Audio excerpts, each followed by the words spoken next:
অনেক ছাত্রছাত্রীরাই কিন্তু র্যাপযুক্ত শব্দ কিভাবে উচ্চারণ করতে হয় সেটা বুঝে না। অনেক বড় বড় ছেলে মেয়েদের মধ্যেও আমি এটা দেখেছি। আজকে আমি র্যাপযুক্ত যে শব্দগুলো আছে সেগুলো একটু মার্ক করতেছি, আর কিভাবে উচ্চারণ করতে হয় র্যাপ থাকলে সেটা আমি দেখাবো।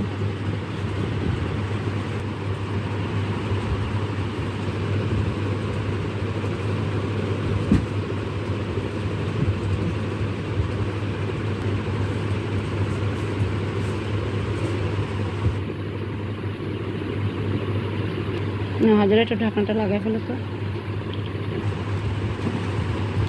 এই যে এখানে আছে ব তয় রেফ। রেফের উচ্চারণ কিন্তু র ধরতে হবে। বয়ের পরে বা বয়ের জায়গায় যদি অন্য যে কোনো বর্ণ থাকতো, সেই বর্ণের পরে যদি অন্য কোনো বর্ণের উপরে রেফ থাকে তো ওই বর্ণের উচ্চারণটা, দুঃখিত আমার আব্বা আসছিল যার কারণে মানে একটু ইয়ে হয়েছে আর কি। এই যে বয়ের পরে যে বর্ণটা তয়ের উপরে রেফ, তার মানে বয়ের পরেই রেফের উচ্চারণটা করতে হবে আমাদের। আর রেফের উচ্চারণ যেটা বলেছিলাম সেটা হচ্ছে র। তো বয়ের পরে রয়ের উচ্চারণ করতে হবে বর, এরপরে হচ্ছে তো, তাহলে হয়ে যায় বর তো মান, মকার মা দন্তন্য মান। একটা আছে এখানে ম রস্য উকার মু হ দীর্ঘ উকার হু। হুয়ের পরে কিন্তু ওই যে রেফের উচ্চারণ র, ওই রয়ের মধ্যে চলে যেতে হবে হুর, মু হুর। এরপর হচ্ছে তো, মুহূর্ত, ও আছে যেহেতু মুহূর্ত। এখানে আরেকটা অ প রসইকারী অপরি হা। হায়ের পরে কিন্তু ওই যে রেফের উচ্চারণটা আগে ধরতে হবে। রেফের উচ্চারণ র, তো হায়ের পরে র হার, এরপর হচ্ছে জয়ের উচ্চারণ হার্য, অপরিহার্য।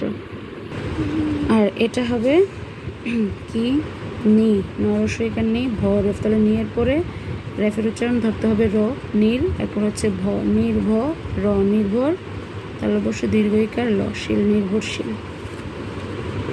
একটা পারলে সবগুলো পারা যায়। এখানে নির্ভরশীল আছে, এখানে হচ্ছে এ লকাল্লা ম রেফ, তাহলে ময়ের উপর যেহেতু রেফটা মানে লায়ের পরে কিন্তু রেফের উচ্চারণ এ লার, এরপর হচ্ছে ম অ্যালার্ম, ঘ ববিন্দুর রসইকারী ববিন্দুর অ্যালার্ম ঘড়ির, এরপর হচ্ছে এখানে ক ময় রেফ, তাহলে ক এর পরে রেফের উচ্চারণ ধরতে হবে কি র, কর ম কর্ম, দন্তস্বর সাথে থ স্থ কর্মস্থ লয়কালে কর্মস্থল।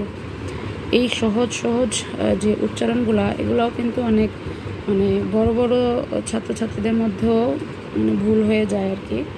তো ভিডিওটা যদি ভালো লাগে অবশ্যই লাইক কমেন্ট আর শেয়ার করে রাখতে পারেন। সবাইকে অসংখ্য ধন্যবাদ। আল্লাহ হাফেজ।